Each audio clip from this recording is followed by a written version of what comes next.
sunny Spanish shore, the Duke of Plaza Tor, and his Grace's Duchess too, and his Grace's daughter too, and his Grace's private drum to Venetia's shores have come, to Venetia's shores have come. And if ever they get back to Spain, they will never cross the sea again. Never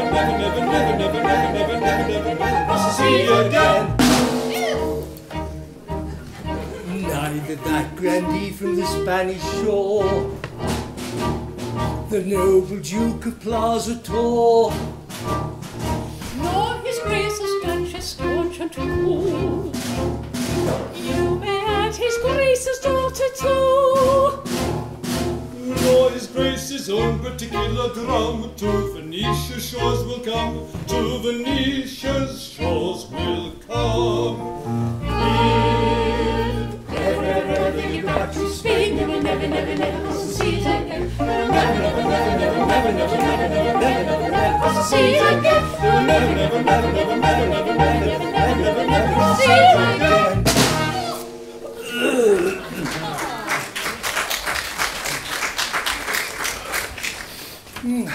At last we have arrived at our destination. This is the Ducal Palace, and it is here that the Grand Inquisitor resides. As a Castilian Hidalgo, I regret that I am unable to pay my state visit on a horse. I should have preferred to ride through the streets of Venice, but owing, I presume, to an unusually wet season, the streets are in such a condition that equestrian exercise is impracticable. Never mind. Where is our suite? Your Grace, I am here. Pray do you not do yourself the honour to kneel when you address his Grace? My love, it is so small a matter. Still, you may as well do it. The young man seems to entertain but an imperfect appreciation of the respect due from a menial to a Castilian Hidalgo. My child, you are hard upon our suite. Papa, I have no patience with the presumptions of persons in his plebeian position.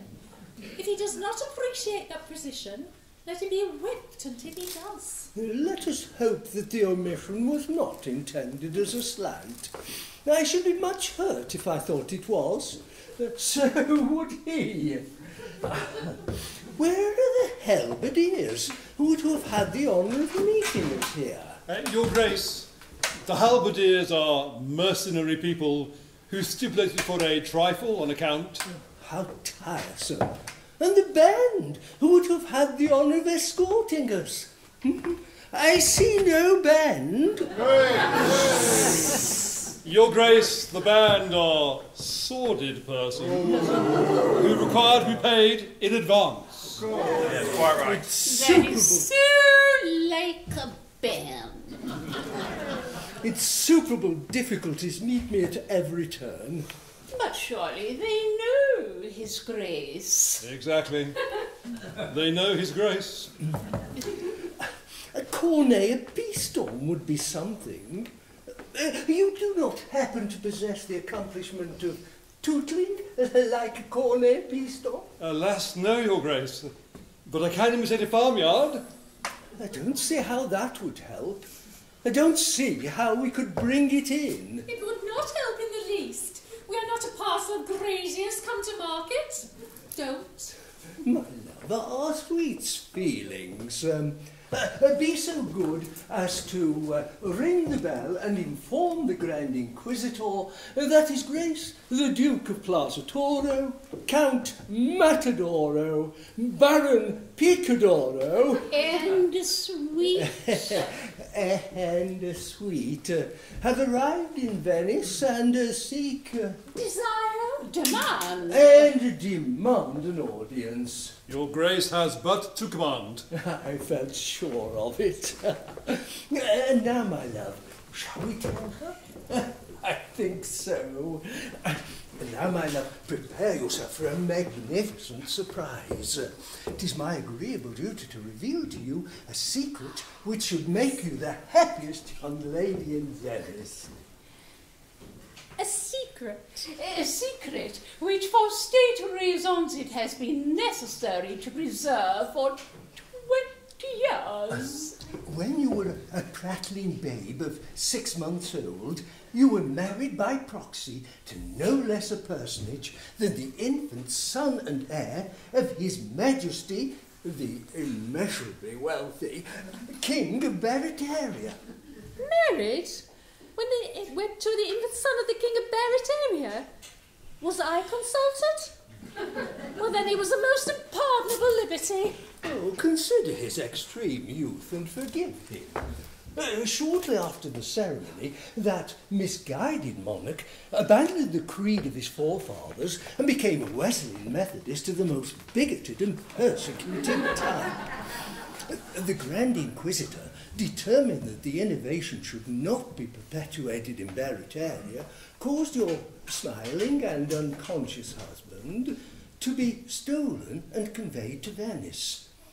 A fortnight since, the Methodist monarch and all his Wesleyan court were killed in an insurrection, and we're here to ascertain the whereabouts of your husband and to hail you, our daughter, as Her Majesty, the reigning Queen of Barataria.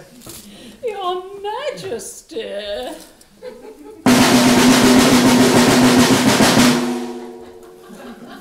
It's at times such as these that one feels how necessary it is to travel with a full band. I, the Queen of Barataria? But I've nothing to wear. We are practically penniless. That point has not escaped me. Although I am unhappily in straitened circumstances at present, my social influence is something enormous. And a company to be called the Duke of Plaza Toro Limited is in course of formation to work me. Am I to understand that the Queen of Barataria may be called upon at any time to witness her honoured sire in the process of liquidation? The speculation is not exempt from that drawback.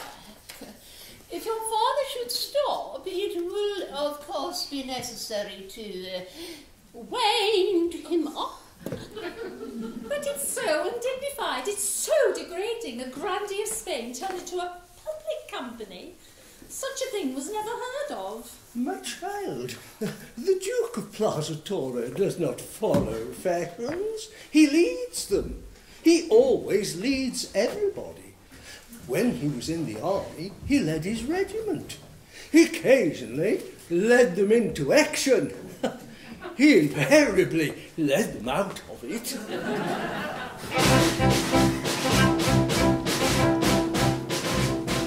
In enterprise of martial kind, when there was any fighting, he led his regiment from behind, he found it less exciting.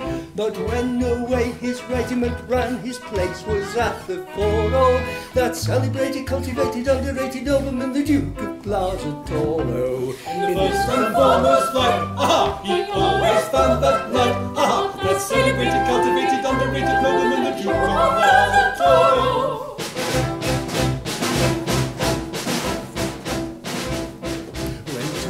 Evade destructions and to hide the Yorker Sea.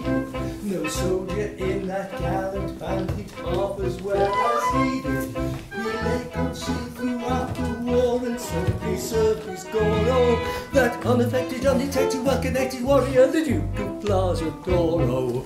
In the Plaza Ah, he always took the lead. Ah, that unaffected, undetected, well-connected warrior, the Duke of Plaza Toro.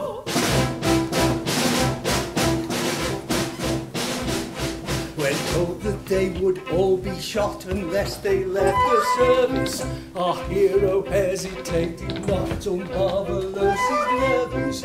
He sent his resignation in the first of all his coro, that very knowing, overflowing, easygoing paladin, the Duke of Plaza.